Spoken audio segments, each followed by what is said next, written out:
kad filmuoji trečią kartą. Tai tik trečią kartą. Žodžiu, varom į Romą. Taip, varom į Romą, pasižiūrėsim, kaip jie ten gyvena, paskanausim picų ir makaronų, ko pas mumis kaime nėra, tai reikės šiek tiek paskristi.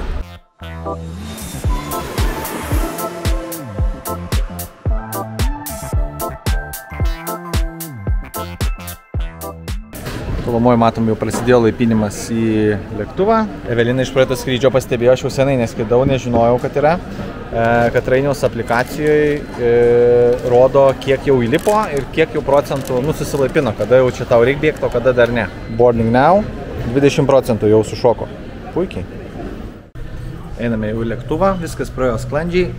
Šiek tiek būna visą laiką baimės, ypač paskutiniu metu, nes mūsų draugai iš Lietuvos skrydo. Laukia taip pat irgi iki pat galo. Ir tada jau prieš įmant paskutinių žmonės pasiūlė 300 € voucherį, nes tiesiog žmonės netilpo. Tai reiškia, pardavė bilietų daugiau negu turėjo.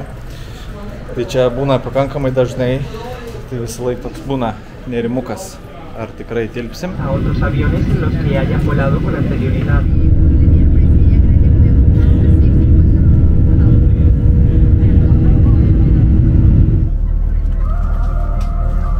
Nusileidom, skrydis buvo labai lengvas, bet labai nuobodus. Nežinau, kaip į Lietuvą reikia ištverti tos 4,5 valandos Rainiai. Bet čia viskas neblogai, oras 19 laipsnių. Nu pagaliau, buongiorno, grazie. Pasiėmėm lagaminus, susipirkom traukinio bilietus, gal šiek tiek ir per mažą laiko tarpą pasilikom. Bet čia su Italija niekada negali žinoti, kiek kartų esame taip Italijai grybavę su traukiniais, tai kartais jie vėluoja, o kartais jie atvažiuoja, pavyzdžiui, išvažiuoja per anksti.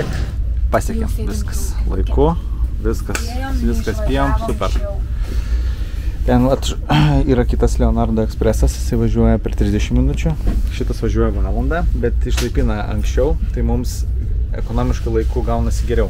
Dabar esam tramvajui, 1,5 € kainuoja, važiuosime į Romos vidų centrą ir iš tenais 10 minučių puškuosim pėstute. Ir kaip mums visai pasiseka, pakeliu yra Panteonas, tai iškart visus lankytinius objektus pasižiūrėsim. Galėsim iškart namo važiuoti jau.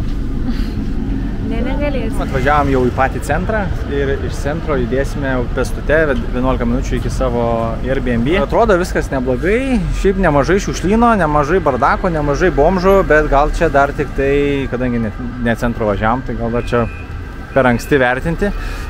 Aš jau happy. Atėjo. Pistacijų? Taip. Skanus? Nenoriu dabar. Nes aš jau šiandien valgiau vitamino, alaus ir vandens, tai man ir užteks.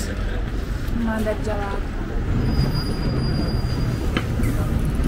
Op.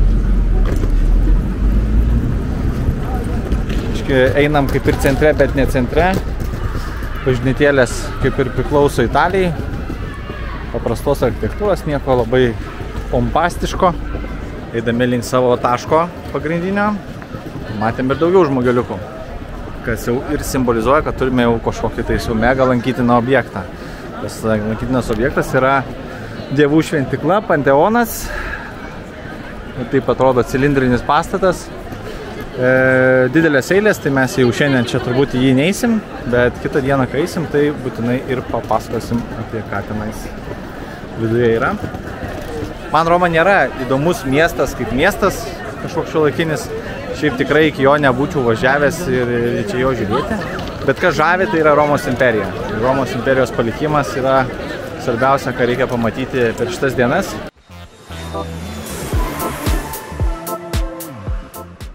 Čia gyvensim. Dabar teliko surasti tik tai, kur įėjimas. Ir tada eisim ten, užsiimsim atsirakinimais. Gal ten bandom. Taip, a čia telpa 2 žmonės? Su lagaminais nežinau, ar telpa 2 žmonės. Panašų liftą esam turėję Paryžiui irgi, bet tik buvo toksai labai jau senoviškas. Šitas toks matas biškiai atnaujintas, bet vietos matyt neatsirado daugiau. No. Toj šachtoj. Gerai, bandom čia išsikraustyti. Tu stara šikna. Nu, va, koksai renesansas, gražus instrukcijų buvo parodytas paveiksliukas, kuris yra mūsų, išsirinkom, gražiausios duris. Nerakinamas buvo, bet yra raktelis paliktas. Nu ir kaip priklauso tradiciškai programėlė mūsų apartamentų centre. Taip, sakė, bus balkonas, panašu, kad nebus. Ką čia turim? Aha, telikiokas, svetainikė, pasisėdėjimas, lova, plati, kaip pietų šaliai, tai super mega king size. Tualetas, bidė, mozaika, aš, dušo kabina, nu, all good. Einame dabar link pizzerijos, kur suvalgysim pizzą pagal rekomendacijas. Pagal reitą nelabai gerai, bet pagal vietinių tipo rekomendaciją sako, kad gerai. Nu tai reikės patikrinti. Einame link bankomato, Piazza Nuova ir ieškosime, kur įsigryninti kažkiek kapeikų. Nu jau gatvelė, jau užkampėlis koks geras. Bankomatui, šakės. Toks in the middle of nowhere. Aišku, bankomatą įsirinkom tokį, kuris nečardžina tarptautinių mokesčių, nes dažniausiai, ypač čia Italijoje, tai yra net ir iki 6 eurų už pinigų nuėmimą. Tai kaip sakant, 6 eurai, tai čia jau ir išeina beveik pusantro kokteilio. Nulis fee? Nu va, super. Tai va, tai mums yra parekomenduota šitą va, filetį di bacala arba salą, nežinau kaip tarėsi. Eisim, bandysim ragauti pizzą. Matau ramu, tai gal visai gerai. Su Evelina gavom tokį žiauriai didelį listą, pasiklydom tarp žemėlapių visų, nes prisištampavom kokių kavinių norim eiti. Pasirodo, ne į tą tiem, kurie norėjom. Čia pizzas neduoda. Gavom kažkokį marmaluzą, fried fishas. Ragausim. 2 minutės gavom. Labai gerai. Tai laikas nesudegė. Opa! Nu, žinok, nieko gero tai nebuvo visai. Ta žuvis tai iš parduotuvės skanesnė, o grybai tai kaip močiutės. Grybai paprasčiausiai marinuoti iš konservo. Ir dar sumokėjom beveik kiek. Sumokėjom 30 eurų. 30 eurų. Pasirodo, alus tai ne 3,5, o 7 eurai. Tai čia kol kas normaliai hitina. Sakyčiau, Kopenhagos kainom. Oro uosto. Nu, pagaliau pagal visas rekomendacijas. Pizzeria La Monte Carlo, vėl nedaug žmonių. Kažkai mane augina ta dalis. Nu, gavom dešrą su pizza. Čia toks kaip ir chorizo man primena gabalus, bet toks kaip ir... Gal paragaukim. Paragaukim. Labai bloga buvo pizzeria šiaip. Nu, kaip aišku, nelabai. Vertinam 7. Tai neblogiausias variantas. Bet šiaip tai prastai. Ką, Evelina? Džiaugiuosi naktinė Roma. Labai gražu. Tikrai gražu. Naktinis Panteonas uždarytas. Jau dabar taip biškiai apmažėjęs srautas. Kitą dieną eisim pasižiūrėti iš vidaus. Nėra labai ten ką žiūrėti daug, bet vis tiek smagu. Nu ką, fontanėlis ir gatvės muzikantai. Judam namo.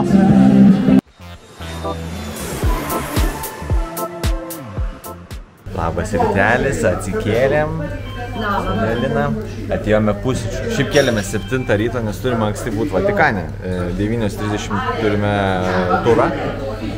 Ir atėjom čia pusryčių, kurios mums duoda mūsų Airbnb. Pusryčiai tai yra tiesiog ateiti į tokią senovinę spurginę Kauną ir pasiimti vieną iš gėrimų, kapučino, kava, balta, juoda arba arbata ir kažkokį tais kepinėlį. Kepinių yra tikrai labai didelis pasirinkimas. Laukia 10 laipsnių, aš su trumpom rankovėm ir šortais, visi apsirengę su žieminiais drabužiais, bet už kelių valandų bus 20, tai pakentėsim. Užkandom, keliaujam jau link savo taško ir mėgaujamės ramia Roma. Labai nedaug žmonių, dar iš tiesų labai anksti, 8:30. Einam, žiūrim Lietuvos vėliavą, plevėsuoja. Gražuola. Ambasadėlė. Parkavimo ypatumai Italijos vidury gatvės ir ant pėsčiųjų perėjos, ne problema čia. Šiaip toksai su trafiku, tai matas bardakėlis. Visi važiuoja, lipa, lenda per galvas. Daug vaišiųjų, visi fokai išneria vieni kitus, labai kultūra taip nekokia. Čia yra va, tokie va, skirtumai, kurių iš tikrųjų Ispanijoje visiškai nėra. Nors atrodo, turėtų jie čia būti labai panašus. Ne, tie atsipūtę. Ne. Jie laisvai palauks, kol tu nusimsi iš bankomato pinigų. Stojas visą gatvę užblokavęs. Nesiparins. O, kokia degalinė vidury niekur. Paprastai. Upė Baisoka. Dumblina. Yra teismo rūmai. O tokie dideli. Įspūdingai atrodo pastatas, ypač ta skulptūra ant viršaus. Žirgais. Einant į Vatikaną svarbu nepamiršti vieną dalyką, kad reikia turėti pasus su savimi, nes ten yra jau kaip kita valstybė, tai tas patekimas į teritoriją reiškia, kad jau atvykai į tą valstybę ir jie tavim pažymi. Priėjom pagrindinę bilietų zoną. Kadangi mes su rezervacijom, tai mus čia, kaip sakant, praleidinėja, tai Evelinai patinka, kad nereik laukt. Ne, čia būtinai pasirūpinkit, žinokit, rezervaciją. Šiaip mums kainavo 80 eurų dviem. Visas bileterijas ir patikras praėjom sėkmingai, nebuvo sudėtinga, viską pasiėmėm, labai aišku.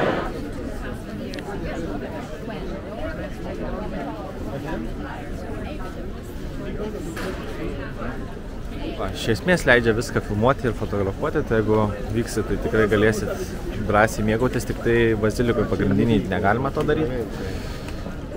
Praeisim dabar link muziejaus eksponatų per Kankorėžių parką, labai senai pastatytas. Čia įdomus meno kūrinys, kuris vaizduoja, būtent buvo padovanotas popiežiui ir jisai atvaizduoja būtent situaciją, kad yra Vatikano šalis Romos mieste. Tai šalis šalyje. Tokia simbolika.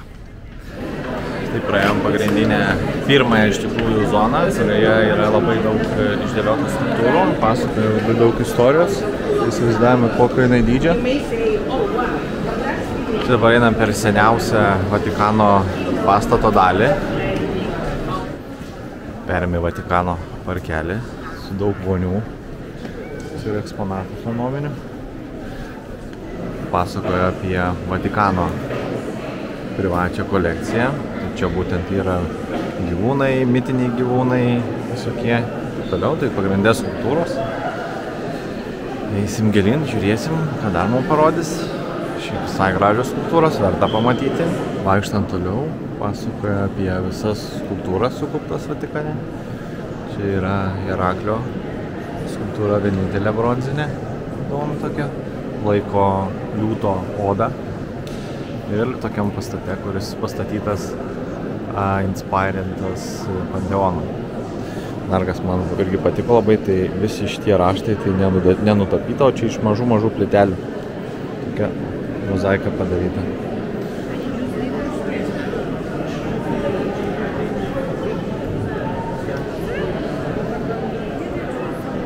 Dar daugiau skulptūrų ir dar daugiau žmogeliukų. Būtent vienas iš tokių pagrindinių dalykų, ką žmonės praleidžia, nes dėl milijardo žmonių neišeina pasigrožėti marmuru, kuris yra sudėliotas iš daug skirtingų dalių. Tai turėkime omeny, kad tai yra akmens masyvai sumesti, sujungti ir sukomponuoti į gražų paveiksliuką. Gobelenų kambarys. Didelis. Ir ilgas. Čia jau fotografuoti neleidžia tik tai su blicais. Perėjom į trečiąją galeriją, kuri pasak gidės yra jau viena pati įspūdingiausia. Iš tiesų visai įspūdinga. Ant lubų tokios išdažytos freskos kaip paveikslai. Ir toks visas ilgas pastatas. Ant sienų parodytos tam tikros šalis, Italijos salos, tam tikri regionai. Įspūdingai atrodo, ypač lubos. Šalia.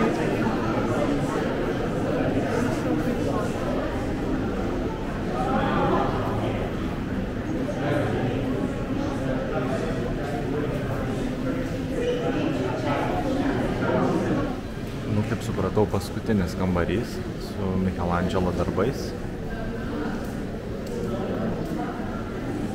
Svarbiausia, kad nei vienas iš šitų darbų negali būti pavogtas, nes iš esmės visas muziejaus konceptas tai yra menas ant sienų.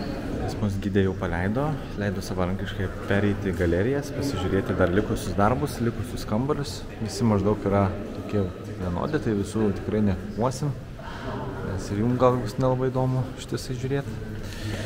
Ir liko paskutinis punktas čia apžiūrėti koplytėlę, koplyčią, čepelį.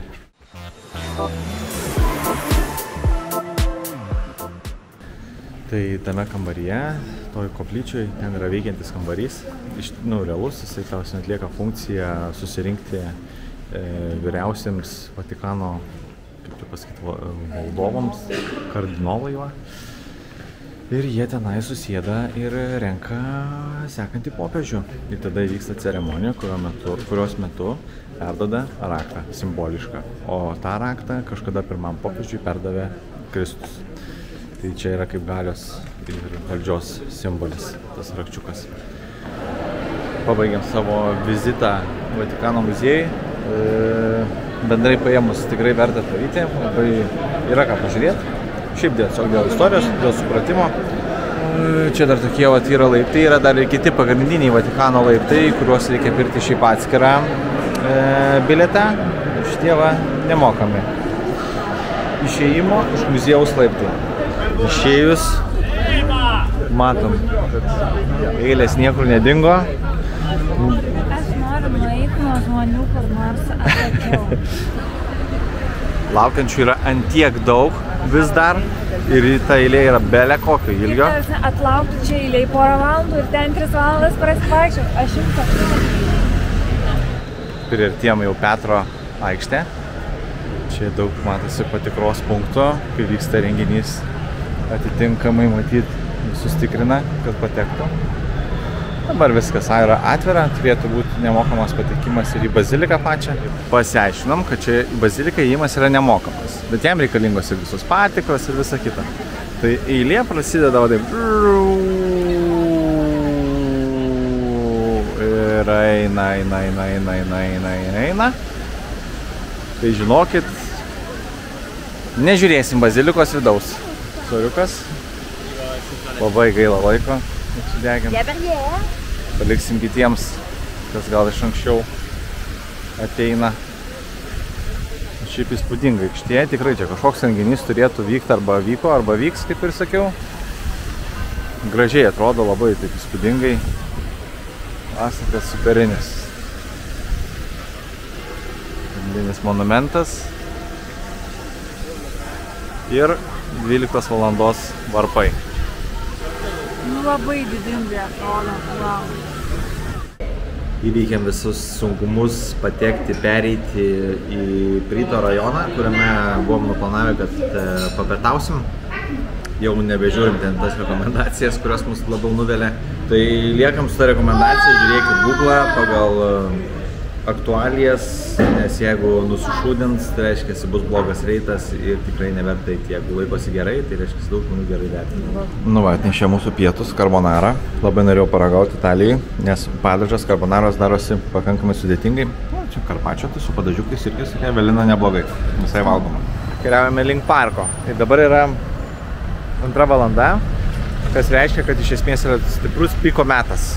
Ir čia jau kamščiai pypsina visi vieni per kitus, einam mes. Pusė 2. Taip, žiūrim. Opa, šitaip. Taip, parodom, matom. Ir va taip belė kaip. Tai mes čia dar labai kultūringai einam per dryžuotas linijas, kitoje pusėje ten švis nėra perėjos, bet ten tiesiog. Kas kaip nori, tas taip vaikštų. Kaip kokia civilizuota Indija. Jo. Bardakas. Turėjome Romos aikštę. Daug laisviau. Nelabai populiari matyt turistiška vieta. Kažkas šoka, kažkas dainuoja, kažkas groja. Iškilome jau eidami link parko ant tokio kalno, nuo kurio turėtų būti panorama gražiai matytis. Žmonių labai sakingai. Sinatra koncertuoja. Einam, pažiūrėsim.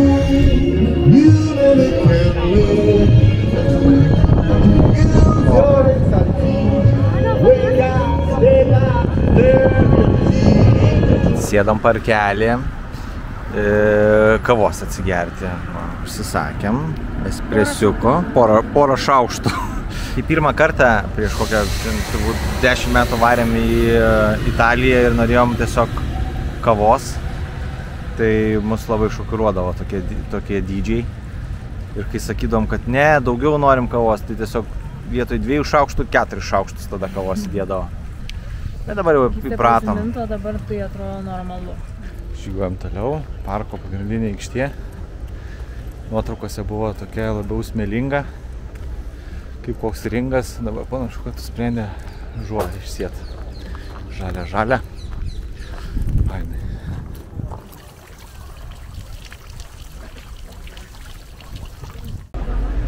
Priėjom vakar naktį aplankytą Ispanijos mini aikštę ir Ispanijos laiptus. Šį kartą atrodo daug daugiau Kepros. Žmogeliukų tikrai daugiau. Einam nuo Ispanijos laiptų vėl pro Ispanijos ambasadą. Tai įsivaizduoju, kad prie fontano tai ten išvis belekas, belekaip turėtų vykti. Ir mūsų dėmesiui dieninis Trevi fontanas. Jūs pasižiūrėkit, kas čia darosi. Pilna metikų. Esmė, kad jie dar ir tas kapeikas meta iš toli. Net nebūtina jiems prieiti. Šiaip įdomus faktas yra iš Romos imperijos laikų, kad romiečiai garsėjo tuom, kad jie buvo sukūrę vandentekį ir kanalizaciją prieš 2500 metų. Tai reiškia, kad jų išskirtinio cemento dėka buvo visą laiką atsparus vandeniui. Ir jo atsparumas ir patvarumas įrodytas yra iki šių dienų. Nes šitas Trevi fontanas yra vis dar varomas senojo, autentiško ir vienintelio veikiančio akveduko, kuris iš kalnų vandenį atsiunčia iki pat čia ir išbėga va taip pat gražiai prieš visų akis. Ir taip pat, kadangi jau pradėjau kalbėti apie akvedukus ir vandentekį, tai ir kanalizaciją svarbu paminėti. Tai Romos imperijai tai buvo unikalus dalykas, kuris leido romiečiams išnaikinti malariją, smarkiai pakelti higienos lygį. Tai prieš 2500 metų jau jie turėjo centrinę kanalizaciją mieste, iš kurios išbėgdavo ir panaudotas vanduo iš fontanų, iš žmonių namų, daugiabučių, nes taip daugiabučius jie irgi jau gebėjo statyti. Ir palyginimui, ant kiek tai buvo technologiškas proveržis, tai Viktorijos laikų Londonas, tai 18 amžius, 1800 metai, tai jie tenais dar tuo metu neturėjo kanalizacijos, o romiečiai jau prieš 2500 metų turėjo. Tai įsivaizduokit, ant kiek jie tai varė jie. Tai va tuom yra įdomus šitas fontanas, o daugiau čia nėra dėl ko būti. Ir reikia nešdintis, nes čia belekas, kur prižvelgsi ten kosmosas. Vėl neblogai. Ir dar tualeto reikia. Gerai, bėgam, nešam kudašių. Prie Panteoną supratom, kad vis tiek teks stovėti eilėj, nors ir turim bilietus. Panašu, kad Prados konceptas, kaip buvo Madride. Tai, bent jau ten labai neblogai einasi. Tai va, stojam. Ir let's go. O mes esame Panteono viduje. Daug čia ir iš tikrųjų nėra ką pamatyti, kainuoja 5 eurus. Visų dievų skulptūros, skirtos jų garbinimui. Įspūdingas šiaip labai statinys. Vertas pamatyti, ypač tiems, kas domės inžineriją, architektūrą. Tai yra įrodymas, kad žmonės tikrai buvo labai gabūs ir kiek iš tikrųjų labai daug atėmė iš jų tie visi tamsieji amžiai, viduramžiai. Kai jau tokius dalykus sugebėjo daryti prieš 2500 metų. Jeigu dar tiksliau, tai prieš 2760. Romoje mėgstantiems ir žinantiems, domintiems Romos imperiją, tai yra turbūt vienas pagrindinių dalykų, ką pamatyti, tai Panteonas ir Koliziejus. Na, aišku, ir fontanas dėl faktų, kuriuos pasakojau dėl akveduko, dėl tam tikrų inžinerinių sprendimų. Tai tie yra civilizacijos palikimas, kuris labai daug parodo, kokią pažangą buvom pasiekę. O šiaip tai pati Roma dabartinė, tai jinai, nu ką, pica ir makaronai. Labai šaunu, labai džiaugiuosi Panteonu, viskas iš romėnų, liko Koliziejus, kuris mūsų planuose yra rytoj. Tai bus tikrai cool, po jį pasivaikščiot, jam skirsim daugiausiai dėmesio.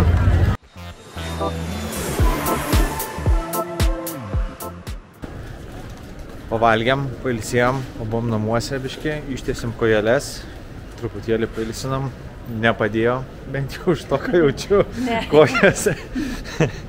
Ir einame dabar į žydų rajoną. Velina, tai batų ieško. Vaikštinėjom po žydų getą, bet kažko tais labai jau žydiško nieko nėra. Žmonės gyvena. Nei vieno žmogaus, visiškai nepopuliari vieta. Kažką radom, kas mums visai įdomu, yra Drink and Pizza. Visi sutiks, kad visai neblogai. Taip pat turime Izraelio vėliavą, kažkokias žvakeles kūrena. Nemažai restoranų, bet nu nepalyginsi, labai ramu, labai tylu. Labai prastai įvertinta tai jūsų Drink and Pizza. 3-2, neįsivaizduoju. Kiek? 3-2. O, jėtau. Vaikštam po tą žydų kvartalą. Evelina, va čia, Jotvata, bet nei vieno žmogaus nėra. Nieko gero tam tavo žydų kvartalė, einam namo. Čia nesąmonė kažkokia, vaiko čia mane kaip... Mergaitė šalia kokteilio dar reikėjo ir dželato paragauti. Gavau dželato už eurą, negaliu atsisakyti už eurą dželato, pistašio, eisiu ragauti.